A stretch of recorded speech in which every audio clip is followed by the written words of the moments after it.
നിയോജക മണ്ഡലത്തിൽ നിന്ന് പ്രതിനിധി ചെയ്യുന്ന നമ്മുടെ സ്വന്തം സഖാവ് ജോയിക്ക് അരിവാളിൽ കുട്ടിക രക്തസൗശല്യത്തിൽ നിങ്ങളുടെ വേണ്ടിയുള്ള സമ്മതിദാന അവകാശം നൽകി അദ്ദേഹത്തെ വൻ ഭൂരിപക്ഷത്തോടുകൂടി വിജയിപ്പിക്കുക നമ്മുടെ നാടിന് നന്മയ്ക്ക് വേണ്ടി പ്രയോജനപ്പെടുക.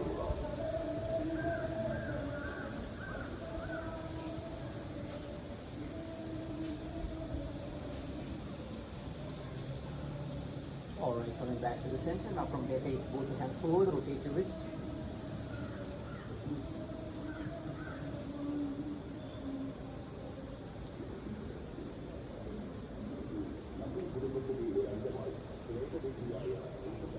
Alright, hands to the shoulders, rotate your shoulders.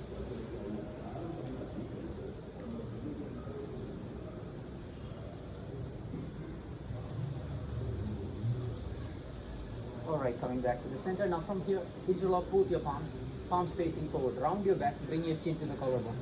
Now, from here, what you're trying to do is you're trying to lift the right side, right back side of the body up. So as you exhale, press forward, lift the right side of the body up. Feeling the stretch on the right side, lift up. Changing the sides, lift the left up. Keep pushing it forward, scapulas maximum away. Again, right up.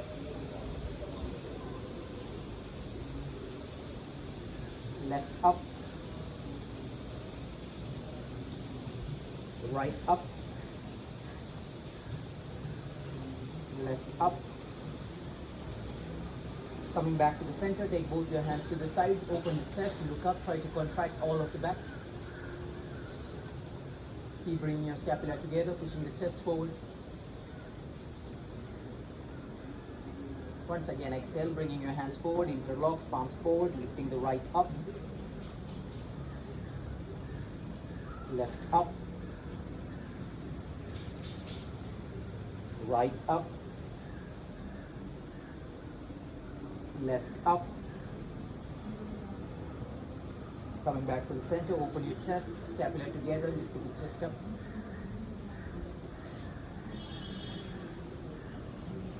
Inhale, taking both your hands up. Exhale to the right side, stretch the left side, look up.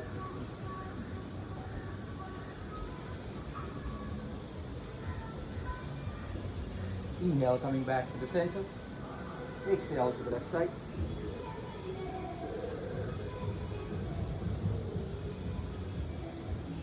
One more time, inhale up, exhale down to the right, stretch the left deep as you can.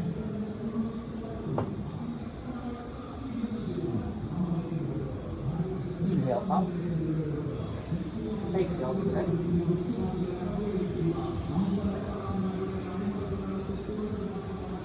Inhale up. Now exhale, facing the hands down, walking forward. Try to lengthen the lower back.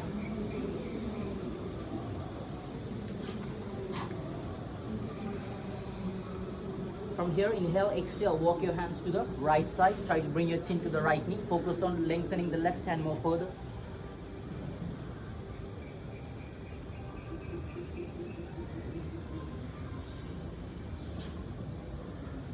Inhale to the center. Exhale to the opposite side.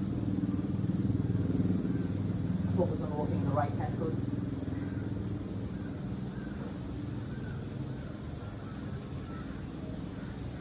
Inhale, coming back to the center. And exhale, walking your hands back. Alright, now from here, straight the legs, shake the legs.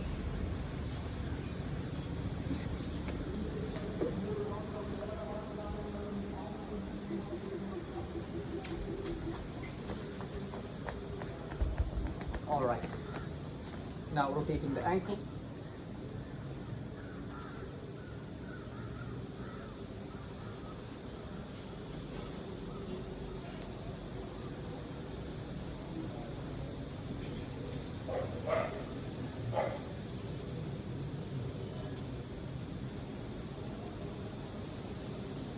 Alright, now bend the right, catch the calf here, catch the thighs here, back straight, kicking up the sky 10 times. 1, 2, 3, 4, 5, 6, 7, 8, 9, 10. Hold here.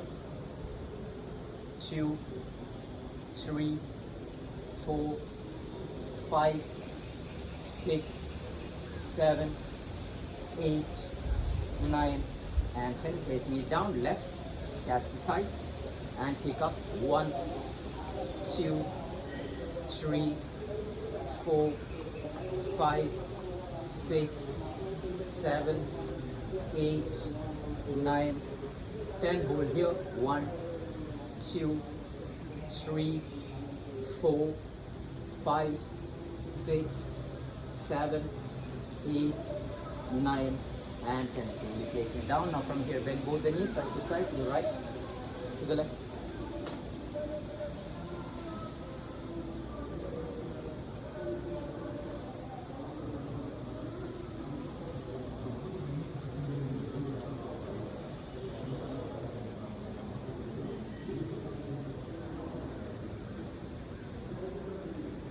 Alright, coming back to the center, now legs apart. As you exhale to the right side, inhale coming back to the center, exhale down to the left, to the right, to the left, to the right, to the left, to the right, to the left, to the right, to the left, to the right, to the left, to the right, to the left.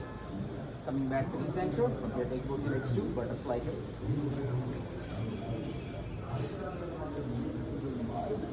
വികസനത്തിന്റെ പദവുകൾ അത് ഓരോ മേഖലകളിലേക്കും ബന്ധപ്പെട്ടിട്ട് എങ്ങനെയാകണം എമ്മിന്റെ എന്ന നാടിന് മാതൃകയാക്കിയ വ്യക്തിപ്രഭാവമാണ് സഖാവ് ജോയിയുടേത്. ജാതിമത രാഷ്ട്രീയ ചിന്തകൾക്കും അപ്പുറമായി ഒരു നിയമപ്രസാദം എന്ന നിലയിൽ തന്റെ കർത്തവ്യം പൂർണ്ണമായി സംയോജിച്ച വിജ്ഞാനികനായ നമ്മുടെ ഈ ജനനായകന് മറ്റുള്ള Alright, perfect. Shake your legs, shake your legs.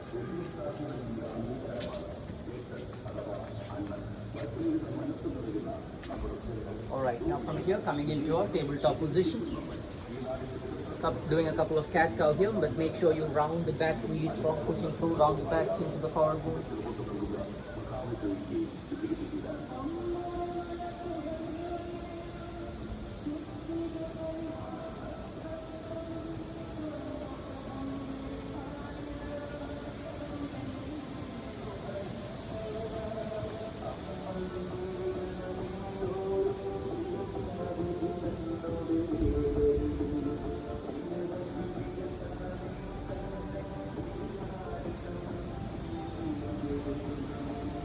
Alright, now coming to a downward dog, slowly starting to cycle here.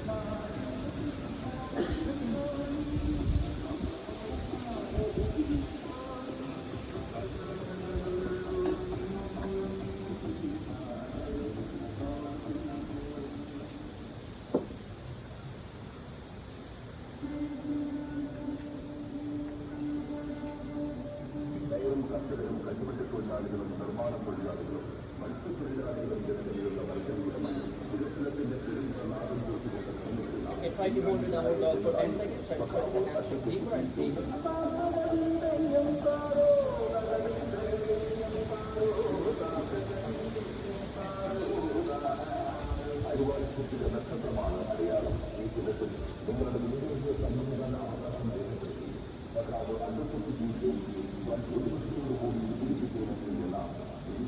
Alright, now from here, place the knee down and coming back to a seated position. Okay, now we will do that last back bending sequence. So can you just take the chart and see what we have over there, that the sequence that we kept aside.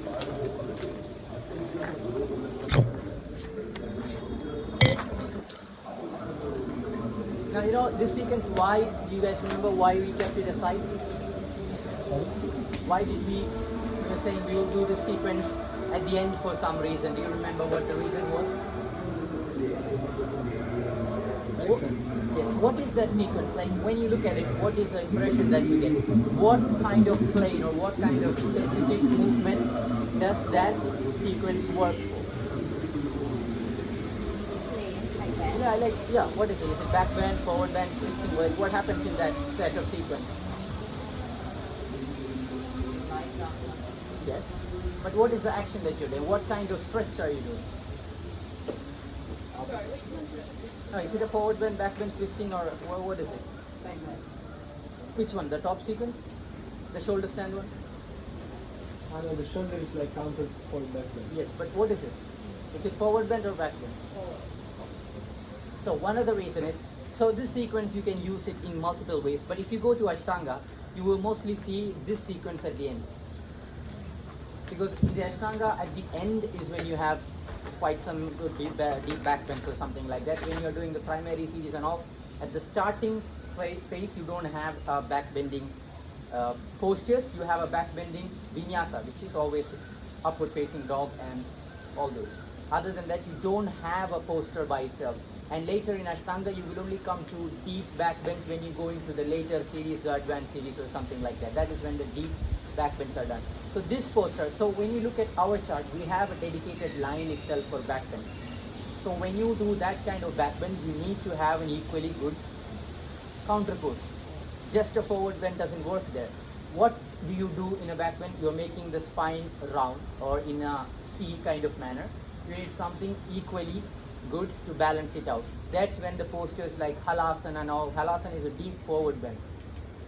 Now this comes to the concept of forward bend. When you look at a forward bend, you doesn't necessarily have to do a hamstring stretch, or you necessarily don't have to think about hamstrings, because when you look at a halasana, it's not stretching actually basically the hamstrings. It is not a deep hamstring stretch as a seated forward bend, but it starts to stretch the back of the body. It's something that's completely different. But when you do a seated forward bend, we never stretch like this. You always go forward. But when you start to do halasana, the action that happens is this. You try to, so you're focusing on rounding the back, something as you would do in a back bend, the exact opposite of that. Now, something about this posture is, if you have some kind of neck issues or cervical problems, it's always better not to do this posture. Because when people are doing this posture, we all have a habit of, even in Sarvangasana, we all have a habit of adjusting ourselves to the right or to the left or something like that. And if you have any kind of neck problems or neck pain, cervical problems, that's that. You will always have easy to get a neck pain over there. You start to feel like a pulled feeling, then for a couple of days you can't look right or left. Now you get neck sprains and all. The thing is that your neck is always, let's say, it's a hypermobile part of the body. It needs to move freely, right? So in the neck region and all, it's not necessary that you do some kind of strength practices. Yes, but it's always good to do a little bit of strength. For example, when you do want to headstands and all, some people don't know how to use the hands, so they would always rely on the neck. So teaching some kind of neck strengthening exercises can be good. Do you guys have any ideas of what is take a guess, what can be a good neck strengthening exercise? I have one. Huh? I have one. Okay, tell me. Is it like one of the, oh yeah, I thought so. Yeah, I yeah, knew yeah. that, I thought so. This I one, knew and then you you were can gonna- go lateral. But if, okay, for example, you have a strong shoulder, you're able to do that. What if, can you teach that to someone? They'll break the neck like that. You know, it's very hard to control. He has good body control. That's one of the reasons you're able to use the whole body in sync to use that. Put your elbows down. Someday. Knee down. Okay. I've seen this in YouTube videos, but I've never tried it. One of the simplest things that you can do is take your hand, place it behind you. Two actions. Your hand is going to press forward, your head is going to press back. Tense the neck. 1. Opposite. 2. 3. 4. This starts to tense the muscle. You're kind of taking control. It's simple as this. You can give it. But you know who you would teach is, for example, this is more for headstands. You know, when a headstand you're coming, instantly we say headstand. So we think, okay, I have to stand on my head. But basically, headstand is kind of a forearm stand. If you are pushing good enough, you won't feel any pain on the neck. So same thing kind of goes for shoulder stand also. You can always do a neck strengthening, but I have to tell you, your neck is not a position that your neck part of the body is something that needs to be mobile, so that you can do all this. The more stiffer it gets, somebody calls you behind, you look back and you have a sprain. Follow? So this part has to be. So it's not necessary that you do neck strengthening always. Yes, but if you are somebody who does explosive movements, for example, where the body is changing fast and you know those kind of things, then you can do some kind of next practices. But here for yoga, typically you don't need it, except for headstand. When you're doing headstand, you can teach it. Also depending upon who. If it's beginners, they don't know how to use the shoulders, always a safer way to is teach this and go up to it. There are more other ways, but this is the one that I know, and I think it's the easiest one to do. That's why I say it. Okay? Now, as I was saying, Sarvangasana. Anybody know what is the meaning of Sarva? Huh? Yes, candle, but no. Everybody calls this candle. No. This candle is an English name. Sarva means all. All. All. Anga means, you know what Ashtanga is? Yes. So what is? Yes. Ashta means 8. Anga means limbs. So Sarva means all. Anga means limbs. All limbs posture. Limbs are like this. Why you say that? In yoga, you know what is it? There's a posture known as King of Asanas. You know which that is? King of Asanas. Take a guess. Is it the one where you squat and meditate in the tree? No. What posture is that? The story that you told That is us correct, now the other one. No, not that. King of Asana. Savasana. I wish, but no. It is called headstand, Shirshasana. Shirshasana is known as King of Asanas, and Sarvangasana is known as Queen of Asanas. Queen. Queen.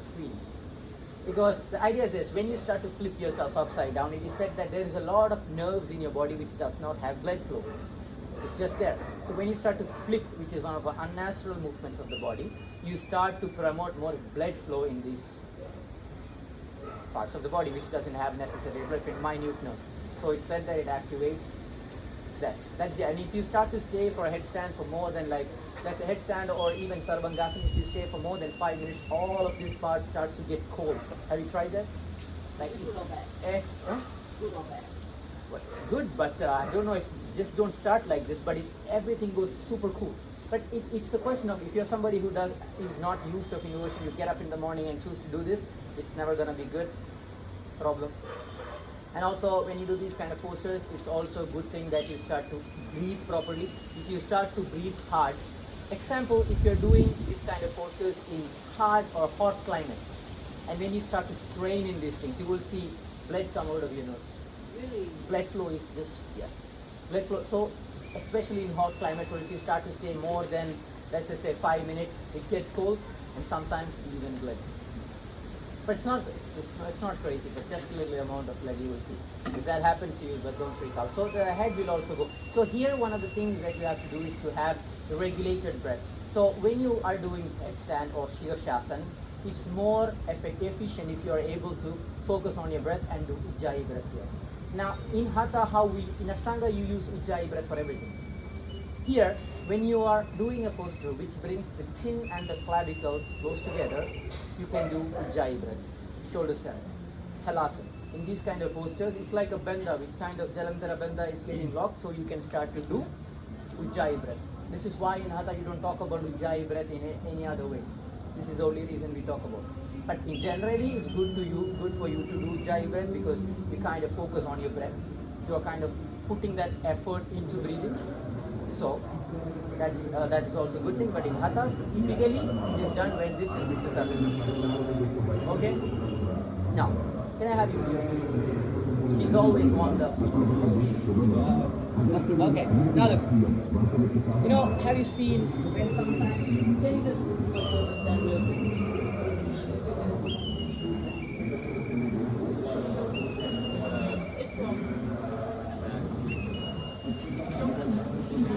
On my back. Yeah, shoulder stand and just lift your leg up. Let's see what happens.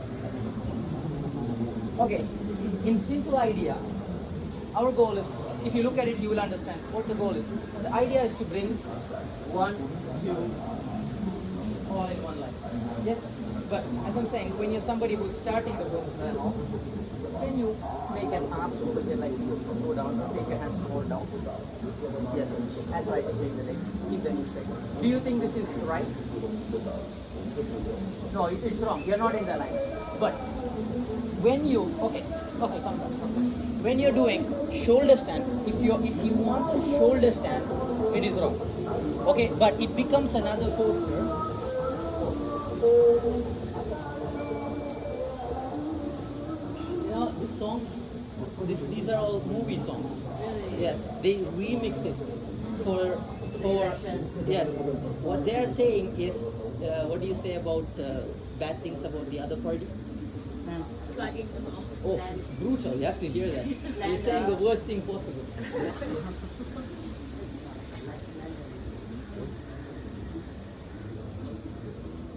So what are they saying? I will, when the next one goes, I will tell you. It becomes something called Viparita Karani. Have you heard of it? You might have seen this. Again, you will see a lot of this in restorative classes. Viparita means upside down. So generally this posture is known as, Viparita means inverted, like something that comes opposite. That is Viparita. So Viparita Karana means, in English we say walls up the, legs up the wall posture. You know this? So just lay down on the back. Just take your legs up. This is also Viparita Karana. Waterfall. You call this waterfall? I don't know. But Viparita Karani, we say legs up the wall posture. And what you do is you simply say over this. So imagine that I have a wall over here. Okay? So this posture can be a great way, if it is a person with any kind of cervical problems, it can be a great way to transfer them into shoulder stand. Because when you're doing shoulder stand, it's very simple.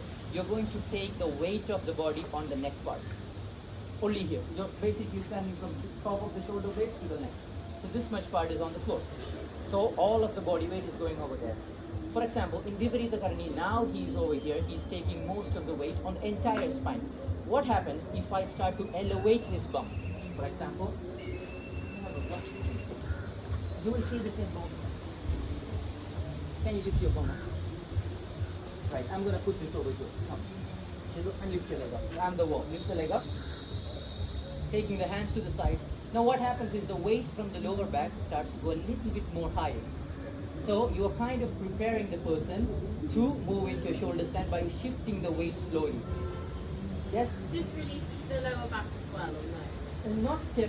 Not really. If you want to release the lower back, you need to find something that really rounds the back. So idea is, as I said, inversion. You know, like if for example, somebody who is old comes to your class, you cannot teach them inversion just like that. A person has never done inversion in your class and they come.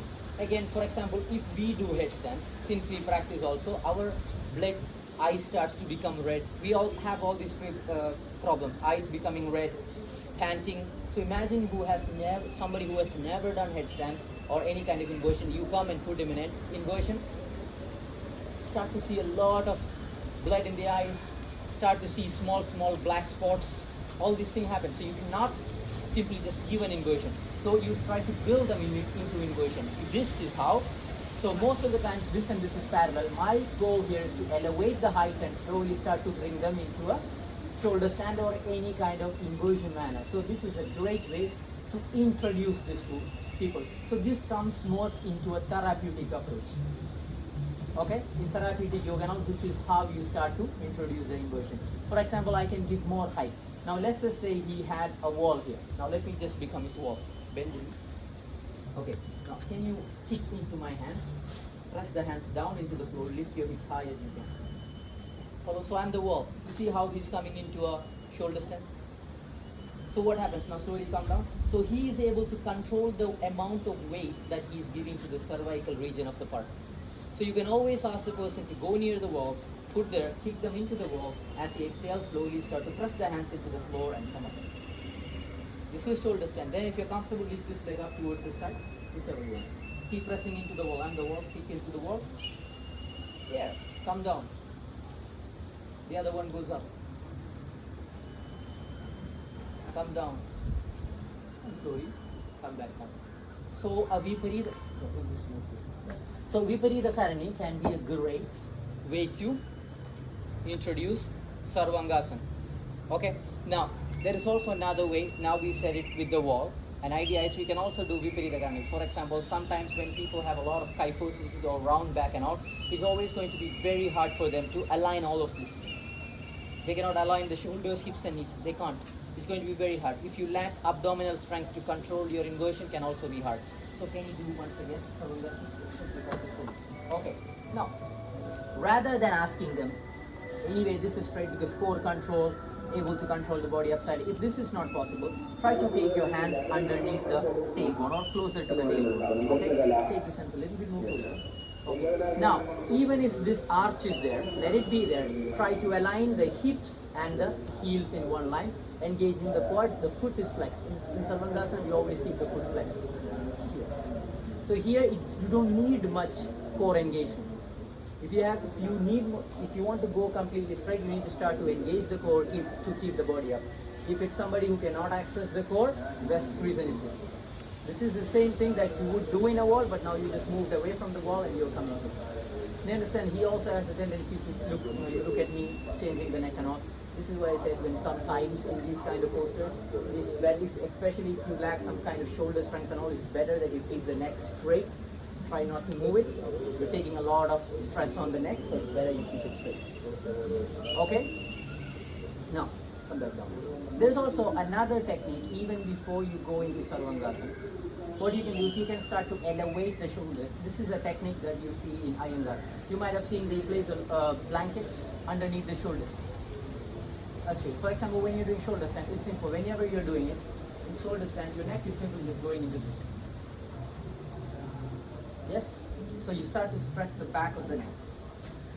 So it's simply going to hurt at first. So if you want to make that less, an idea that we can do is, you had a blanket obviously. So this is not enough, you need something a little bit more higher. Okay, what I'm going to do is, imagine something which is of this height. Okay, I'm just going to place that over here, lay down on the back now. So what you're going to do is, go slide a little bit down. So so try to control or let the entire shoulder blades be on top of this. Imagine there is more height. When there is more height, your neck is naturally going to relax and most of the weight is going to be taken by the back of the body, not the neck. So this action will be less when you start to elevate this height. Okay? Then you can start to do shoulder stand over there. It is going to be much more easier. So this height is obviously not enough. You need a little bit more, let's just say something this thick. Okay. Now I also want to ask you something.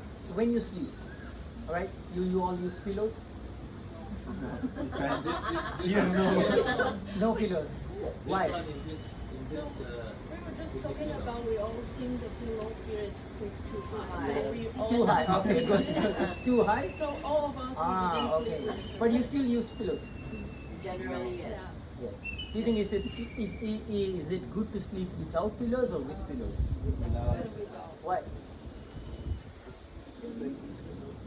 But when you sleep without a pillow, don't you feel like the neck is just dropped back? Yes? Okay, I'll tell you. So next time you sleep, first of all, you sleep on a bed, right? Bed. I think you shouldn't even sleep in a bed. I think you should sleep on the floor, but not directly on the floor. It's the best thing. I'm telling you, it's the best thing to do. You'll have better backbends. Really? Yeah, trust me. You sleep on the floor. I have the bed and I move that. Yeah. I sleep on wood. On wood? Yeah. You know every bed, not the bed. What is What, the the thing? slats underneath? Yes, I The move frame. this and I put some small. You don't sleep on the mat? No. I can, but I like to sleep on this because if I sleep on the bed, it kind of makes you a cushion and rounds your entire back. The foam kind of adapts to you sleeping, so it's going to be a big What problem. about if you slept on your front on a mattress? Then that would do good back then. Yeah, but after that's a good This is idea. how I sleep though. You know, I had a hammock. I used to do this on hammock, so I'm warmed up for the backbend. Oh. So the thing is, I think when you sleep, if in a bed it can be hard to work, but look, just take a small, this kind of things, just take a fold, this much height is enough, just keeps your spine in a neutral position, and then you sleep. Just a little bit of height. And just try to lay it. Don't let the neck just drop. Small height, work for this on the pillow. Just see how it makes you feel. When you sleep on a hard surface, it can be hard, it can be like hard, the surface is not smooth or something, but once you get used to it, there's nothing better than this. So it hurts it to begin with, but then after a while And it's it better. doesn't necessarily hurt, it's not hurting, but So whenever I've slept camping on the floor, then it aches, my back aches. You know that here, when you start to do therapeutic practices, if there is somebody with spinal injury or some kind of, this is the first thing that we do. We take the bed off and we start to align, give them the right amount of pillows, and you sleep.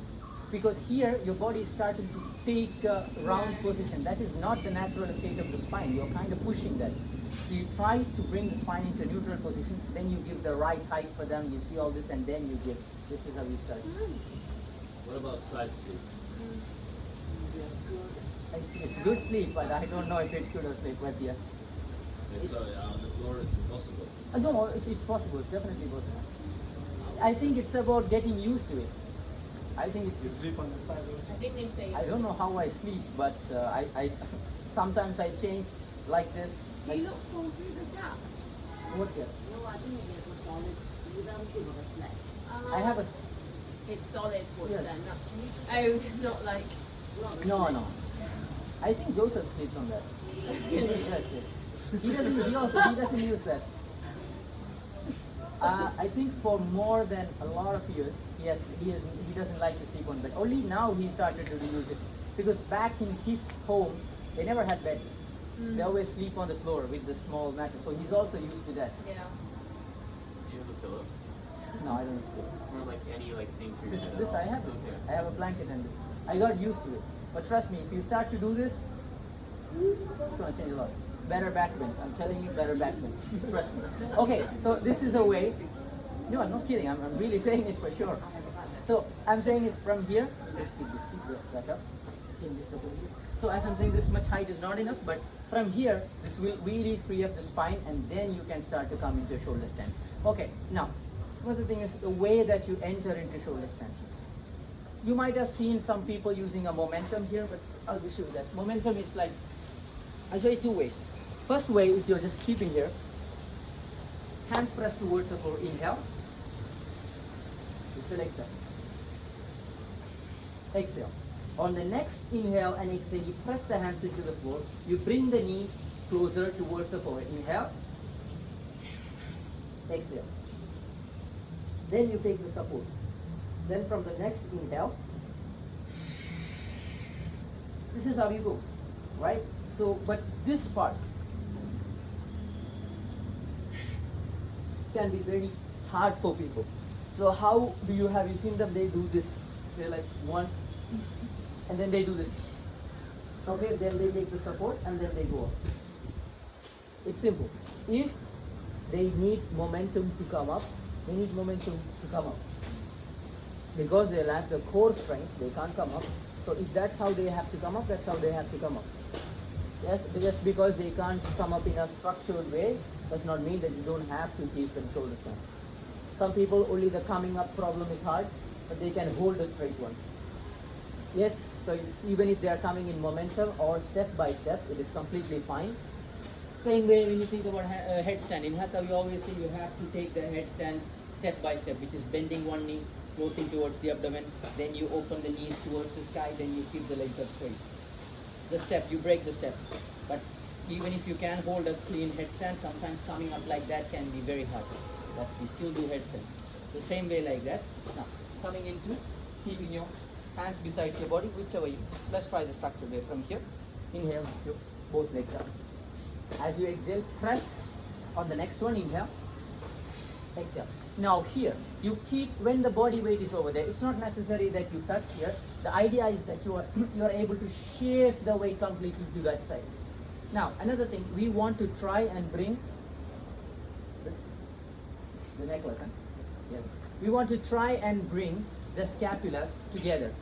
That means we want this hand or the elbow to be directly behind. So first thing that I would ask them to do is, hey, if you're comfortable, try to interlock your hands behind your back and try to press it down. What this does is it forces the elbows and the shoulders to come more closer together. Okay? Then from here, if you're comfortable, slowly bend the elbow, take the support on the back. Now you're making an action which is kind of pressing you downwards or upwards here. You're always pressing yourself up. We are guiding this part to go down towards the glutes. Keep on pressing this. Elbows, if possible, try to maintain this directly back, depending upon how mobile your shoulder is. On the next inhale and exhale, you try to open keeping the heels here. Try to let the knees go up towards the sky. This stays here. How you would treat a headstand, same way, and then straight the legs up. So what you're doing is you're constantly pressing as down as you can and you're lifting yourself. The foot is flexed, knees are straight. Try to align your shoulders, hips, knees and heels in one line. Okay, here you need to be able to use the core. Here try to imagine that I'm using the core. You try to pull the core in, or let's just say try to activate your core, try to pulling it in, and then you stay here. Now if you're comfortable, try to start to do Ujjayi breath here. Our goal is to have less gap between the chin and the clavicle bone as much as possible. Like kind of doing a Jalandhara Benda or the throat flow. That's what you're doing. Now here, if you want to do any kind of adjustments by yourself, first thing that you can always do in this assisting, or what you can do is you can go for verbal instruction or verbal assist. How you can do this? Okay, bend the knee, bring it towards the forehead. Okay, now release your hands, interlock behind your back, try to bring your scapula more together. Now take the support back. Okay, now take the support back and exhale coming back up. So when you try to interlock that forces your scapula or shoulders to be more closer again, then you can support. Now, for him, he doesn't need the support. If he needed to be assist, for example, his knee is, can you bend a little bit? Let's go down. If he was somewhere, no, knee straight, I want you to go down here. Like, yes, now straight. For example, if the person is like this, I want to assist. It's simple as this. I'm going to come here. Use my knee on the starting or the ending part of the tailbone or the starting part of the glutes. I'm here, catch. Always look at the person. Inhale, catch, and exhale, lift up. And I stay. Follow, lift up, and stay. Okay? Now, from here, the next one that we are going is from here, the next posture is like it's done in a sequential manner. You go into a transition. From a shoulder stand, you're going into Halasana. Anybody know what Halasana means? Plow? Huh? Plow pose? Yes, plow pose. You know what plow is? Yeah, like a gardening tool plow. Yes. Okay, now first, if you ask somebody to just go into a halasana, again, if they don't have core control, they would just bang the floor. The best way to do it, okay, keeping the legs straight once again. Try to come into energy is on. That's it. From here, inhale, exhale. Try to drop your right leg towards the floor. Keeping this leg as a counterbalance. Now bring it back up, inhale. Exhale down, bring the opposite leg down. Are you comfortable? Bring this up. Now if you're comfortable, you can go down both. Or you can take one down, then once the right leg or the left leg touches the floor, you can go to the other. Both legs touching the floor. Now, if the person cannot reach the floor, what do? Bring the floor to the person. Simple as that. Bring it up, hold you. Now, unless and until the person's leg is on the floor or lower, the heels are lower than the glutes, you maintain the support on the back. Maintain the support on the back. Keep on pressing this. Let it be there. What happens is if they don't do that, they start to take this part of the body back. You always want to maintain this. How you were doing the shoulder stand, this thing is always going to be maintained there. Only thing is you start to take the lower part of the body into a forward bend. Now from here, if the person is comfortable, over a period of time, you can start to take the height off. And when I take them, I don't normally take both of the legs together. I do is one down, comfortable, follow the other. Other one down, follow the other. Down, stay. Now when the person is on the floor, I can ask the person to release the hands, interlock behind the back. If interlocking behind the back is hard, you simply take your hands, let it be open. Sometimes the hands are floating here. What do? Place it down, keep on pressing it towards the floor. Okay, now, another thing that we want to see is, you see this? Two ways you do this. Sometimes people, in some classes, you ask to be pointed and then start to take the legs forward. But remember, your body is stretching the backside of the body. Entirely stretching the backside. At the moment you start to point, action that you're doing becomes different. Here it starts to contract and here it starts to lengthen. We want to keep the entire back still in a lengthened manner and the front part of the body in a contracted manner. So try to flex the foot. You don't need to align this. This needs to, the front part of the foot needs to go more in as you are able to stretch the calf or the quads here. So this is what you're looking for. Sometimes you will also see point and you can slide more. It gives the action that you are able to go more forward. You know, one day we were doing this technique, you did this, then you're able to go more forward. It's the same way. It's also the same technique like that, but here what you're looking for is this. Try to keep this parallel and you're holding over here. Okay? Now, if I wanted to assist here, can you interlock your hands behind your back? The thing is this, I catch here, I pull back, slightly take it down, I take my hands and I catch here. I'm not pressing him. Me pressing him is not the goal. If I start to press him, I'm just going to strain the neck more. I'm going to catch here and I'm going to ask him to walk in with your foot. Yes, towards the head. Now, keeping the knee straight. Yes. The moment he starts to walk, the leg goes into a much more flexion and he will naturally start to stretch the back of the body. All I need to do is restrict the walking and I ask him to walk in. And he stays. Now from here, when he wants to come down, I'm going to ask him to place the hands down, pressing into the floor. Now this is generally a hard part, coming down vertebrae by vertebrae. Now what I'm going to do is, I'm going to place my hands simply here. Sometimes when people are coming, they just go towards the floor. So slightly bend the knee and slowly come down vertebrae by vertebrae. No, come down. Roundly back. Slowly start to place this towards the floor. Go. Go. Go. Go. Go. Use your core. Come. Go. Go. Go. Go. I'm telling him to go, but I'm not letting him go.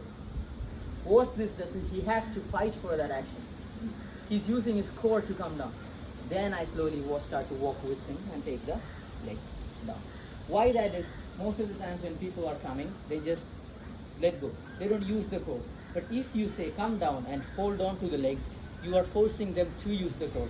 So they really understand how to come down. So, you understand what I'm saying? I catch here and I say come down. But the action is, the more faster they try to go, the more resistance that I give. So they have to fight for that. Okay, I need to come down. Then, once I have enough weight on my hands, I just simply walk with them, place the leg down. So you're teaching them core engagement. This process is what makes you able to come slowly down. Otherwise, it's always bang towards the floor. Okay, so shoulder stand to halasana. Okay, now when we did this, so this is a spine, all right? Shoulder stand works on the top part of the spine. It takes this part into a forward bend. Okay, top part. Halasana takes the lower part into a forward bend. Okay, now you did two separate things. Forward bend here, forward bend here. So when you come out of this posture, you need to do counter pose for these two actions. So you need two counter poses. Or you can do one counter poses or one counter pose. What do you think? Tell me any posture that works on this and this at the same time. Yeah. Huh? Yeah. No. What we did is this. We need something equally strong for that. Wheel pose. Huh? Wheel. Yes, wheel pose can be done, but the problem with that is theoretically you can do a wheel pose. It's very strong. It rounds the entire spine into a deep manner, but it's one extreme to another extreme. You understand? Yes, but Malsyasana only works on this part. We also have this. Chin stand can be done, but a good chin stand, this one. But the problem with that is, if you are a continuous practitioner, no problem. You can just do all this and just turn around and do a bridge pose. It's okay.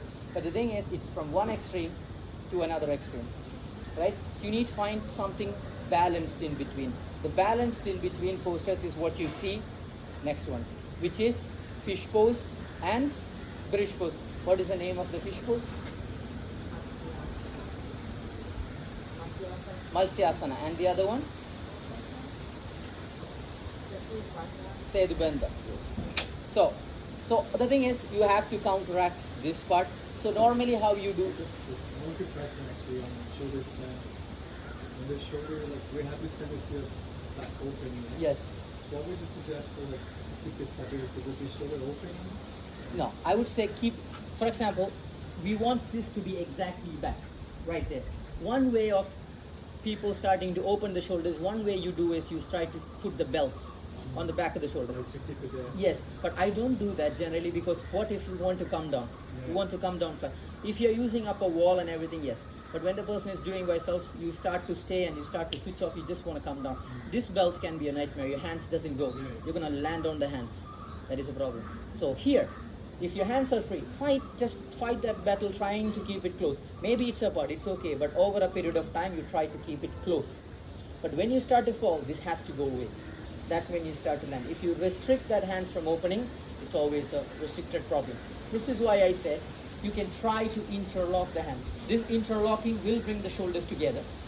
But when you let go, you will go a little bit more hard. But it's okay, over a period of time, this will start to naturally fall in. Okay? And one thing I want to say is, this is my philosophy, not everybody would agree with me. I think alignment is something that you get to, it's not a starting point. You understand what I'm saying? We always look for, whether you're a beginner or however, you look for perfect alignment, and you try to, how you attain that alignment is by restricting the body in many ways. Ropes, putting blocks, you can just destruct it. But that, the part that you practice, the body will come to an alignment. You just have to understand the pattern, how deep you can go, how you should go, how you shouldn't go. If you understand that, the alignment will naturally come. You don't have to force your body into that alignment. The same way you don't have to force yourself here. Maybe this force can be a problem for you to do all these things. Okay, that's why I didn't use the boat technique. Okay? And another thing is, even before you do shoulder stand, doing this, what is this? The belt. Mobilizing the shoulders can really help. Or one thing that I started here, today's class, it is basically the same stretch that would be happening for you in a shoulder stand. Just did it before. Why I did that is before, we didn't do that, we didn't do much warm up or something, just put it there to lift up, You're just trying to use the trapezius or something just to keep the back plane of the body to stretch up. That's the only thing that we did. What about the... Yeah, that can be a great. Where did you make this one up? No, actually I learned it from a teacher, but he was different. He was doing this. Right, but here it's hard for you to catch the block here. So I thought, okay, why don't you use the entire body to move? And over a period of time, you just restrict the body. You can also look at that like this. Yeah, this can also be. But here, I think she was talking, this one actually moves the body rather than moving the shoulders. Here it kind of uses more focus on the shoulders. And it's a good trick to use. Okay, now, next one. Normally it is done shoulder stand, halasana, bridge pose, and then fish pose. This is most of the classes you hear this sequence in every tradition. Luckily, it's the same. It doesn't change. It's always done in these 4 steps. Always done like that. So once again, shoulder stand, halasana, Sedubandhasana, and fish pose. Okay. Now Sedubandha is counteracting the lowest part of the spine. Okay, which is, I just want you to simply bend the knee. Right? Now, so you see where his knee comes? There is 2 ways to approach this. Here, either you can go for this alignment, trying to keep the heels over here, where the knees were, and then you start to lift up and you try to straight the knee. This is the variation that you will see on the chart. You see, if you look at Joseph's leg, it's completely straight. Yes, if you start to bring the legs more closer, you can't do that variation. Yes, that is more harder to do. Or you can start to bend the legs more. Try to see if you can take the hands down, see if you can touch the heels with your fingertips. There is another version where you catch also. I'll tell you why that version is also there. You try to touch. Okay, now from here, make sure you're pressing into the, okay, press onto this block. Try to make sure you're pressing the inner part of the foot, pressing into the legs. Use your quads and slowly start to lift up. Exhale, lifting up. You maintain the back head on the floor itself and you start to lift up. Here you can also start to contract the glutes and go as high as you can. Lift up, stay here. But whenever you do this posture, it's kind of like it's a back bend, so you're not taking the legs apart, you're keeping the legs here, press. If you're comfortable, you can also start to take your hands underneath and interlock. If this is too hard for you, keep the hands apart itself, no problem. Either you can place it on the sides and go. here, what you're looking for is, you see the lowest part of the rib cage?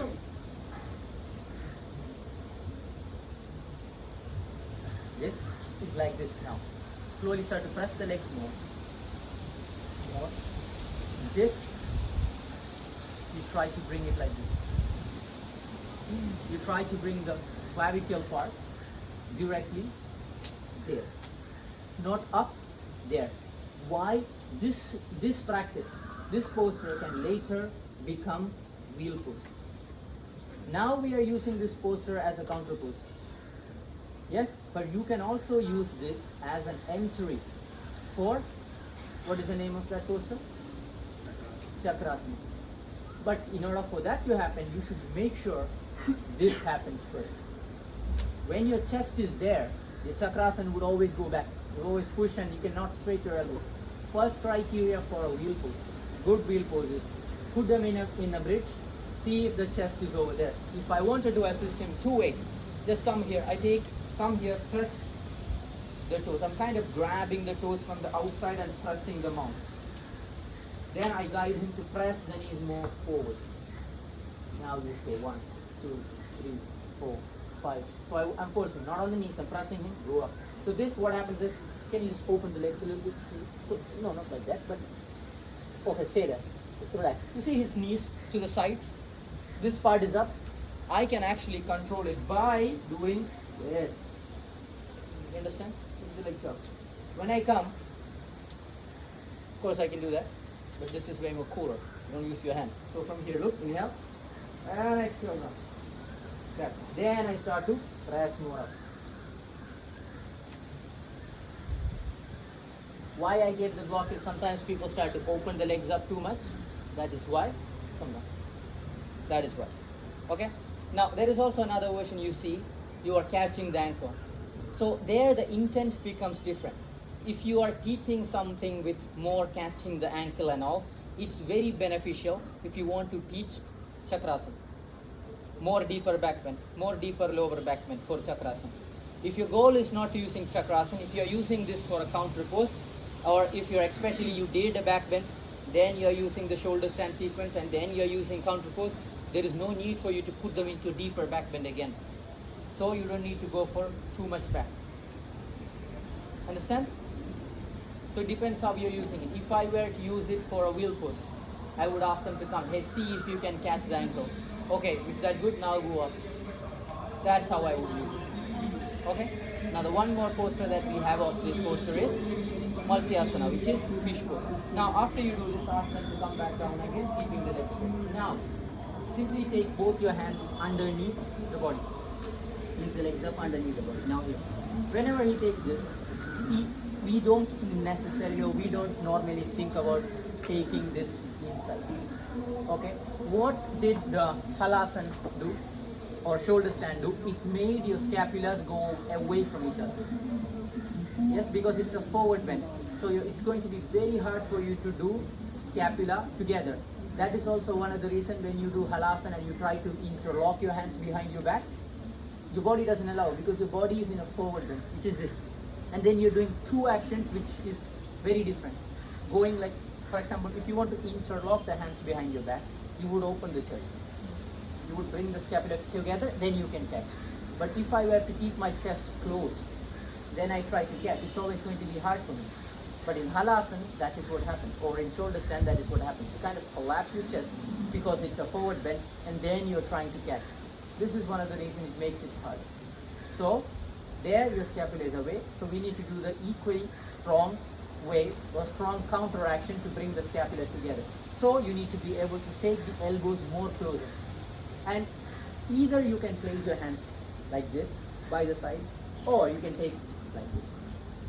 This is the one that I generally use. I want one to overlap a little bit so I can bring in more retraction. So I do that. Okay, now I want to make sure his elbows are gone in and stretched down. Shoulders are stretched down. Now, keeping the legs together, let's start with the foot flex. Now I want you to press into the forearms, lift your head up, chest up. Head and chest up. Go up. So press into the forearms, maximum high as you can. You look to the toes. From here, start to open your chest. Try to open your chest. Now when you open your chest, you kind of make space on the back. Into that space, let the neck drop back and stay over. And remember, you're not entirely relying on the neck. You're still using your forearms to press down. Okay? Your forearms are engaged and pressing into the floor. If I wanted to help them, or if I wanted to go more deeper into the posture, just take 2 fingers. You see this part? Not here. This part. I'm going to take this part through here. I touch the center of the shoulder blades. Press him up. Inhale. As he inhales, chest is expanding. I slowly poke him up. Take another finger, lift up and take it back. Lift up, take it back again and stay here. Up, I can't go pull him up or anything. If I go pull him up, his head is going to completely entire down. So it's more of a guided press. Inhale, lift the chest up, take the head. If he wants to come up, once again, inhale, look, inhale, lift, keep pressing through the forearms, look to the legs. Exhale, placing the back down, head down. One more thing. Here, you will see both pointing the toes and flexing the toes. In Halasana, what you were doing is you were flexing the toes. So here, if you're going bit by bit counter pose, it's always good to point the toes. What you did was flexion, so you do the opposite over here. So it becomes a counter pose entirely. Okay? Questions? We were to stretch the arms instead of putting them under the body. Yes. It becomes It's still a Matsyendrasana. It's still a fish pose, but there is different way. In a complete, you'll also see you can also do this in lotus pose. That is also another variation. Again, it comes from Ashtanga tradition, so it goes like this. And this version of fish pose, it's actually from Shivananda tradition. You know Shivananda tradition. It's mostly in south of India. The sun salutation or the poster names and all is hugely influenced by something called Shivananda. If you go for the north, it's mostly from Bihar school of yoga. They are similar, but some postures in Trikonasana and all, they have some kind of differences. Now, there is also another simple version, which is, you see this, sometimes you don't take the hands underneath, you will place the hands besides the body. Okay, you will, now here how you start is you try to pull the shoulders up.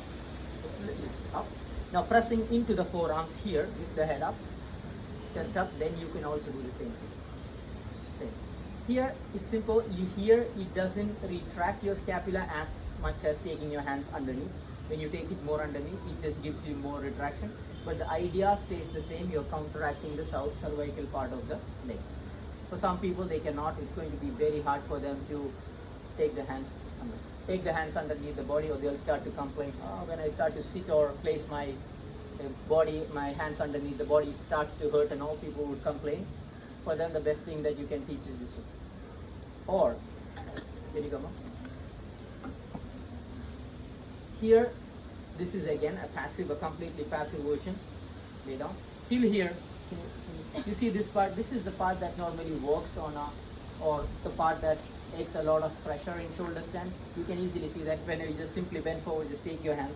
This is where most of the flexion and adduction of the neck and all happens here. That part, underneath that part, you just take a block and just let the person drop. You can elevate the height more, let them chill over there. That can also be a counter pose, taking the hands more apart and just relax. But you need more height. But when you take the height, you support till the glutes. Now I just did here. I didn't put till the glutes, you also support till the tailbone. From this part till the tailbone, lifting up, let the person drop. This is also a technique that you use in Iyengar. Iyengar yoga is a lot of passive. It's like you stay over there, you try to do movements with the mind rather than any functional movement. So these kind of techniques is what they would use. Okay? But if you're teaching a very chill or a very shanti kind of class, for example, we were doing Viparita Karani on the wall, just more passive. You can do the same passive counter pose by even you can use a bolster, lift it up, height. So if your previous practice of shoulder stand or Viparita Karani was active and using the strength, you can also use the fish pose like this. But if you were making the person rely on the wall and making them stay over there, you can also use this one as a counter pose. Sorry, I would like to mention about the adjustment. Did you say you shouldn't do Yeah, you shouldn't just pull them up. Can you do one sitting? One more second. Just lift up. Open the chest. Down. Okay. Now try to stay over there. Only thing, it's pretty good. It doesn't need me. If you needed this, Okay. through here, inhale. I push him up, guide the neck in, stay over there. As simple as this. Lift up. Which angle you do doesn't matter. It's just I've simple. seen like many times teachers. Yes. They lift up. This is enough. Let him do the expansion over here. Most of the times when I lift up, I take the ground away. He's kind of pressing in. When you lift up, the shoulder comes up, then it's struggle for the person to settle again. My assist was also this. I come here. I used to do this. Right. Do that. I know. But here, there is no, because there is not much thing happening when I lift up. You don't take the neck in or thing. I lift you up, open the chest, and I put you down in the same position you were before. I want to take both actions. My goal is to take this. Your chest is open. I cannot open more. I need to open more in cobras or something like that. So here,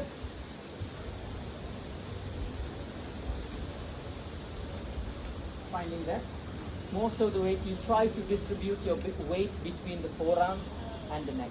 Don't just rely on the neck. Even though there are versions only on the neck, it's a risky game. You know, like, has my father made me do that, the full one, without another version, without no hands, like this? Yes? No, this one. I'm not going to show you that. I don't like that one. Like this, and just go. Oh yeah. It's crazy. It's, for example, you're like going right and left and all, you know. But if you're somebody who does some kind of these kind of neck practices on a regular basis, go for it. But otherwise, it's a lot of stress. And if you're somebody who is he can do it because he's regularly doing chin stand. So his neck is very used to taking that kind of pressure, even if it goes and all, no problem. But if you start to teach a beginner that's why I say keep the weight between the head and the neck half. It's a great way to distribute that. Questions? So this sequence we do generally after you do a deep back bends and all. It's a great way to counteract. But today morning we did a little bit of back bends. But we didn't do deep back bends. We did was back strengthening. I don't think we did cobra also. We didn't do cobra in the morning. We did? Yeah, because No. I was that very good. I didn't do cobra. No, but it was. I did cobra? It was HALASANA. Yes. Yeah, we did Cobra as well. No, I didn't do cobra. I don't think I did. I did. Because I was doing it just a simple class which was about to be not in the class. complete in the class. It was simply balanced out. So what we were focusing, for example, why I did that is most of the time, say if you're having a new practitioner or a gentle kind of class, you don't need cobra. You need a system that supports the cobra, which can be, so not cobra, supporting the back bend, which can be strengthening practices. So when we did all those strengthening practices, rather than going into deep cobra, you don't need this flow. Yes, but when you do wheel pose, dhanurasana, or very hardcore deep back bends and all, you need this, something that counts as a good counter pose. Otherwise, no need. If the back bend is chill, you can always go for a chill counter pose. Even you can just sit and ask them to go forward. You can use malasana, all these things. But if it's a strong back bend, okay? Now, one more thing, as I'm saying, 2 ways you can use the bridge pose. Bridge pose can also be used as a as a gateway to deeper back bend. So if you're teaching a class, it's always good to teach, what is the name of that? Sedubanda, bridge pose, and then from there transition into wheel pose, because not everybody can do wheel pose. And you say, okay, now try wheel pose. Some people can do it, some people cannot do it. So some people left out. You know, so it's always like, oh, I can't do that, I want to do that. So you can always tell them, look, let's make the bridge pose perfect by bringing the chest over there. Then maybe tomorrow this may become a wheel pose. Most of the times, this is one thing that when you teach, try to give options. Hey, you do this too. Like, you have to always keep people hopeful or give some kind of challenge. So sometimes you go to a class and you give some kind of hard postures, And the teacher is like, okay, it's hard. If people who don't want to try, don't try. Then you sit there and you watch people like, I wish I could do that. I want to try. What can I do to give that? But if you give them an option, hey, look, you can do this today. Might not be crazy hard or fancy or something. You do this. Maybe this is going to lead into this tomorrow. Doesn't know. Maybe. So you give them that. And if you want to do wheel pose or something like that, this is a great way. You do this because most of the people can do this. When you do this, let's do this. Let's get this good. Then okay, if you're good. Now let's go over there. Or you can say, most of the times people say, okay, come into bridge pose. From here, if you're comfortable, if you want to go advanced, take your hands underneath the shoulders and you lift up. So everybody has something to practice or look forward to. Okay, in that way, you can do that. But the best, the basic criteria that you're trying to meet is this part I showed with the belt, the lowest part of the rib cage aligns with the chest, becomes perpendicular. That is what is going to help you have a good wheel pose. If this is always facing the sky, there is more chance that your wheel pose is also not going to be successful. You will push and you will go there. You cannot use. It can mean shoulder stiffness, upper back bend. It can mean a lot of things. But once this is there, then it's easy. Okay, questions? This is kind of do you have like a PDF version of this and this that you can send us? Oh, yes, I have that. I'll send it. What did I want to say? I forgot. Sorry, No, it's okay, it's okay. Okay? Okay, then I will see you for the next class. And when we get the plan for the teaching. I think it will be in the group right now. Is there, no? Yeah. Ah, okay. On point, on point. Ah, yes, and we have 2 more posters to do. We will do back bend, which is the wheel pose. We can do that. We need the wheel pose and we need to do headstand. We will do that tomorrow. Okay? Still thinking of what I forgot. Sorry, yeah. That's okay. It's quite It will come to me. overrated. Maybe I'm sleeping and oh, this is what I want to say. I have a question related to this actually. I don't know Forgetting? if to ask it now, but it's like, how do you remember everything you want to do in a class? I don't. You know, this is what I say. Look, I don't come prepared for class. You know, like I know because I've been teaching, I have small bits. Yeah. Yes, like a bit in the sense is a small box. Like for example, if you look at the chart now, you might have made some boxes. Yeah. So I know a couple of this box is particularly for shoulders. This poster is particularly for forward bend, for back bend. I can play around these boxes, so I know how to set that up. For example, want to do back bends. What would I do? I would start go a full body, then I would move into shoulders or hip flexors. From there, I would go into upper back or something like that. So there is a box that I know. So I just play around with it. So you kind of go freestyle. You know what you want to achieve, and you can Yes. go freestyle by putting sections. By putting it.